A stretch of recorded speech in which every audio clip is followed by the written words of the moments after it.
স্বাগতম জনাইছো এটা ডাঙৰ খবৰ এই মুহূৰ্তত লৈ অহাৰ চেষ্টা কৰিছো। অসমৰ লগতে দেশৰ বিভিন্ন প্ৰান্তত কাৰ বিৰুদ্ধে প্ৰতিবাদ হৈ আছে। অসমতো বিভিন্ন সময়ত দল সংগঠনে ইয়াক লৈ মন্তব্য প্ৰকাশ কৰে, কিন্তু গৃহমন্ত্ৰী অমিত শাহৰ তৰফৰ পৰা আজি এখন ৰাজহুৱা সভাত স্পষ্টভাৱে ঘোষণা কৰা হৈছে। অমিত শাহে কৈছে কা হৈছে দেশৰ আইন, গতিকে কা বলবৎ হ'ব আৰু সিএ কোনেও বাধা দিব নোৱাৰে বুলি গৃহমন্ত্ৰী গৰাকীয়ে জনসভাত স্পষ্টভাৱে ঘোষণা কৰিছে। টাইমে বিগ ব্ৰেকিং নিউজ এটা ডাঙৰ খবৰ আমি আপোনালোকক জনাই আছো। কা হৈছে দেশৰ আইন। গৃহমন্ত্ৰী অমিত শাহে এখন ৰাজহুৱা সভাত আজি সিএএক লৈ সিটিজেনশ্বিপ এমেণ্ডমেণ্ট এক্টক লৈ মন্তব্য কৰিছে। কা হৈছে দেশৰ আইন আৰু কা বলবৎ হ'ব, কা বলবৎ হোৱাত কোনেও বাধা দিব নোৱাৰে। অমিত শাহৰ তৰফৰ পৰা স্পষ্টভাৱে জনসভাত এই মন্তব্য কৰা হৈছে। অমিত শাহে কৈছে বিজেপি চৰকাৰে কা বলবৎ কৰিবই, আমি কা বলবৎ কৰিমেই বুলি অমিত শাহে পোনপটীয়াভাৱে মুক্তভাৱে এই কথা উল্লেখ কৰিছে। আৰু কোৱা হৈছে বাংলাদেশৰ পৰা যিসকল হিন্দু শৰণাৰ্থী আহিছে তেওঁলোকৰ ভাৰতত সমান অধিকাৰ আছে। কাৰ ফলত যিসকল আহিব তেওঁলোকৰ সমান অধিকাৰ আছে। যিমান অধিকাৰ ভাৰতীয়ৰ আছে সিমান অধিকাৰ কাৰ ফলত আহিবলগীয়া যিসকল হিন্দু বাংলাদেশী আছে তেওঁলোকৰো সমানে অধিকাৰ আছে। বাংলাদেশী হিন্দুসকলক কোনেও তেওঁলোকৰ অধিকাৰৰ পৰা বঞ্চিত কৰিব নোৱাৰে। অমিত শাহে আজি পশ্চিমবংগৰ ৰাজহুৱা সভাত এখন জনসভাত এই মন্তব্য প্ৰকাশ কৰিছে। মমতা বেনাৰ্জীয়ে কাৰ বিৰোধিতা কৰে বুলি তেওঁ উল্লেখ কৰিছে, কিন্তু গৃহমন্ত্ৰী অমিত শাহে কৈছে যে কা বলবৎ হ'ব, কা হৈছে দেশৰ আইন, কাৰ ফলত যিসকল লোকে নাগৰিকত্ব পাব তেওঁলোকৰ সমান অধিকাৰ আছে ভাৰতীয় নাগৰিকৰ দৰে, তেওঁলোকক কোনেও বঞ্চিত কৰিব নোৱাৰে আৰু কাক বলবৎ হোৱাত কোনেও বাধা দিব নোৱাৰে বুলি দেশৰ গৃহমন্ত্ৰীগৰাকীয়ে মুক্তভাৱে ৰাজহুৱা সভাত মন্তব্য কৰিছে। দেশৰ বিভিন্ন প্ৰান্তত, অসমৰ বিভিন্ন প্ৰান্তত কাক লৈ বৰ্তমান সময়তো ব্যাপক প্ৰতিক্ৰিয়া অব্যাহত আছে। বিভিন্নজনে বিৰোধিতা কৰি আছে, ব্যাপক আন্দোলন হৈছিলে, কিন্তু অমিত শাহে কৈছে কা হৈছে দেশৰ আইন, আমি বলবৎ কৰিম, ইয়াত কোনেও বাধা দিব নোৱাৰে। যিসকলে নাগৰিকত্ব পাব কাৰ ফলত তেওঁলোকৰ ভাৰতীয় নাগৰিকৰ সমানে অধিকাৰ আছে। যিমান অধিকাৰ ভাৰতীয়ৰ আছে সিমান অধিকাৰ তেওঁলোকৰ আছে। ইয়াৰ পৰা তেওঁলোকৰ অধিকাৰৰ পৰা কোনেও সেইসকলক বঞ্চিত কৰিব নোৱাৰে বুলি অমিত শাহৰ তৰফৰ পৰা বৃহৎ মন্তব্য কৰা হৈছে।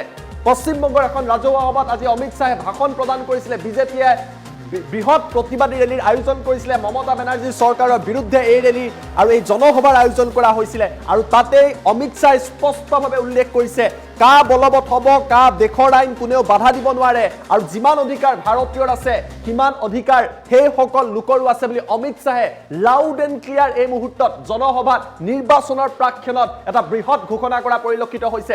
লোকসভা নিৰ্বাচনলৈ মাজত মাত্ৰ কেইটামান দিন থকা, কেইটামান মাহ বাকী আছে আৰু সেই মুহূৰ্তত বিজেপিৰ তৰফৰ পৰা স্পষ্টভাৱে কোৱা হৈছে যে আমি কা বলবৎ কৰিমেই। গৃহমন্ত্ৰী অমিত শাহে, দেশৰ গৃহমন্ত্ৰীয়ে স্পষ্টভাৱে কৈছে ভাৰতীয়ৰ যিমান অধিকাৰ আছে বাংলাদেশৰ পৰা হিন্দু শৰণাৰ্থীৰ ভাৰতত সিমানেই অধিকাৰ আছে। এই অধিকাৰৰ পৰা তেওঁলোকক কোনেও বঞ্চিত কৰিব নোৱাৰে। কা বলবৎ কৰা হ'ব, কা অনা হ'ব নিৰ্বাচনৰ প্ৰাক্ষণত দেশৰ গৃহমন্ত্ৰীৰ বৃহৎ ঘোষণা। আমাৰ লগত অমিত শাহৰ মন্তব্য আছে, মন্তব্য আপোনালোকক দেখুৱাই লৈছো, তাৰ পিছত অধিক তথ্য দিয়াৰ চেষ্টা কৰিম।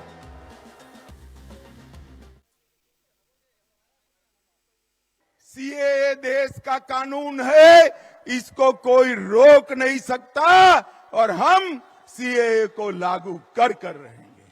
ममता बनर्जी सीएए का विरोध कर रही है, सीएए कर नहीं दे। मगर मैं आज इस सभा में कह कर जाता हूं, ममता दीदी, सीएए देश का कानून है, इसको कोई रोक नहीं सकता और हम सीएए को लागू कर रहेंगे। भाई और बहनों,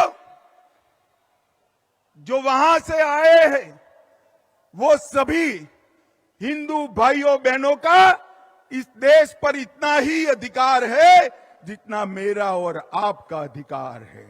उनको अपने अधिकार से कोई वंचित कहीं नहीं।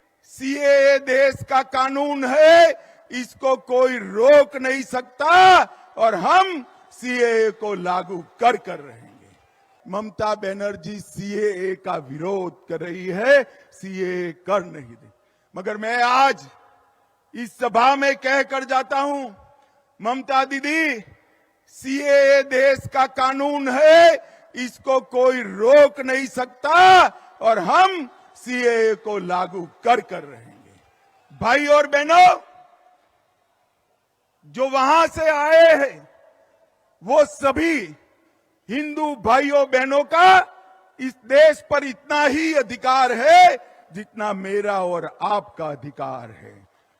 আৰু এই মন্তব্য শুনিলে এই সভাত অমিত শ্বাহ বিশাল জনসভা অমিত শ্বাহে বিশাল জনসভাত কৈছে যে বাংলাদেশৰ পৰা যিসকল আহিছে হিন্দুসকল আহিছে তেওঁলোকৰ ভাৰতত সমানে অধিকাৰ আছে যিমান অধিকাৰ ভাৰতীয়ৰ আছে সিমান অধিকাৰ তেওঁলোকৰ আছে নিৰ্বাচনৰ প্ৰাক্ষণত লোকসভাৰ নিৰ্বাচনৰ প্ৰাক্ষণত লোকসভা নিৰ্বাচনলৈ কেইটামান মাহ বাকি থকা অৱস্থাত দেশৰ গৃহমন্ত্ৰী অমিত শ্বাহে কৈছে কা হৈছে সিটিজেনশিপ এমেন্ডমেন্ট এক্ট হৈছে দেশৰ আইন কা আমি বলবৎ কৰিম কা বলবৎ কৰাত কোনেও আমাক বাধা দিব নোৱাৰে স্পষ্টভাৱে উল্লেখ কৰিছে দেশৰ গৃহমন্ত্ৰী অমিত শ্বাহে বিজেপি চৰকাৰে যি কা আইন বলবৎ কৰিছিলে তাৰ সমৰ্থনত পশ্চিমবংগত দেশৰ গৃহমন্ত্ৰীয়ে কৈছে যে কা আমি বলবৎ কৰিম ইয়াত কোনেও বাধা দিব নোৱাৰে মমতা বেনাৰ্জীয়ে ইয়াত বিৰোধিতা কৰিছে আৰু যিসকলে নাগৰিকত্বৰ অধিকাৰ পাব যিসকল পাকিস্তানৰ পৰা আহিছে বাংলাদেশৰ পৰা আহিছে আফগানিস্তানৰ পৰা আহিছে সেই হিন্দুসকলৰ ভাৰতত সমানে অধিকাৰ আছে ভাৰতীয় নাগৰিকৰ যিমান অধিকাৰ আছে বাংলাদেশী হিন্দুৰো সিমানেই ভাৰতত অধিকাৰ আছে বাংলাদেশী হিন্দুক তেওঁলোকৰ অধিকাৰৰ পৰা কোনেও বঞ্চিত কৰিব নোৱাৰে বুলি স্পষ্টভাৱে পশ্চিমবংগৰ এখন সভাত গৃহমন্ত্ৰী অমিত শ্বাহে ঘোষণা কৰিছে আৰু নিৰ্বাচনৰ প্ৰাক্ষণত যি সময়ত অসমত প্ৰতিবাদ চলি আছে বিভিন্ন প্ৰান্তত প্ৰতিবাদ চলিছে কাক লৈ ৰাজনৈতিক দল গঠন কৰা হৈছে কাৰ প্ৰসংগ উত্থাপন কলে বিভিন্ন আসুকে ধৰি বিভিন্ন সংগঠনে কাৰ বিৰোধিতা কৰি আহিম বুলি স্পষ্টভাৱে কয় তেনে সময়ত দেশৰ গৃহমন্ত্ৰীয়ে স্পষ্টভাৱে কৈছে কা দেশৰ আইন কা আমি বলবৎ কৰিম ইয়াত কোনেও আমাক বাধা দিব নোৱাৰে কাৰ ফলত যিসকলে নাগৰিকত্ব পাব যিসকল হিন্দুৱে নাগৰিকত্ব পাব সেই সকল হিন্দুৰ সমানে ভাৰতৰ নাগৰিকৰ সমানে তেওঁলোকৰ অধিকাৰ আছে আৰু এই অধিকাৰৰ পৰা কোনেও হিন্দুসকলক বঞ্চিত কৰিব নোৱাৰে আৰু ইয়া স্পষ্টভাৱে বিজেপি চৰকাৰৰ যি নীতি হিয়া দেশৰ গৃহমন্ত্ৰীয়ে উল্লেখ কৰিছে যে হিন্দুসকলক বাংলাদেশৰ পৰা হিন্দুসকলক কোনেও তেওঁলোকৰ অধিকাৰৰ পৰা বঞ্চিত কৰিব নোৱাৰে কিয়নো কা দেশৰ আইন আৰু কা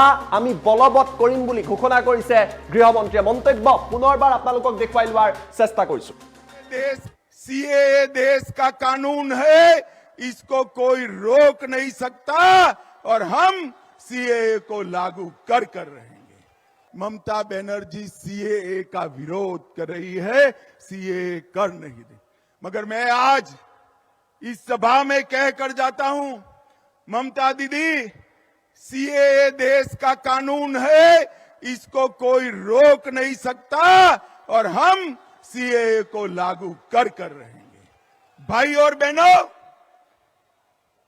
जो वहां से आए हैं वो सभी हिंदू भाइयों बहनों का इस देश पर इतना ही अधिकार है जितना मेरा और आपका अधिकार है उनको अपने अधिकार से कोई वंचित कहीं नहीं सीएए देश का कानून है इसको कोई रोक नहीं सकता और हम सीएए को लागू कर रहेंगे ममता बनर्जी सीएए का विरोध कर रही है सीएए कर नहीं दे मगर मैं आज इस सभा में कहकर जाता हूं ममता दीदी सीएए देश का कानून है इसको कोई रोक नहीं सकता और हम सीएए को लागू कर रहेंगे भाई और बहनों जो वहां से आए हैं वो सभी हिंदू भाइयों बहनों का इस देश पर इतना ही अधिकार है जितना मेरा और आपका अधिकार है उनको अपने अधिकार से कोई वंचित कहीं नहीं सीएए देश का कानून है इसको कोई रोक नहीं सकता और हम सीएए को लागू कर रहेंगे ममता बनर्जी सीएए का विरोध कर रही है सीएए कर नहीं दे मगर मैं आज इस सभा में कहकर जाता हूं ममता दीदी सीएए देश का कानून है इसको कोई रोक नहीं सकता और हम सीएए को लागू कर रहेंगे भाई और बहनों जो वहां से आए हैं वो सभी हिंदू भाइयों बहनों का इस देश पर इतना ही अधिकार है जितना मेरा और आपका अधिकार है उनको अपने अधिकार से कोई वंचित कहीं नहीं सीएए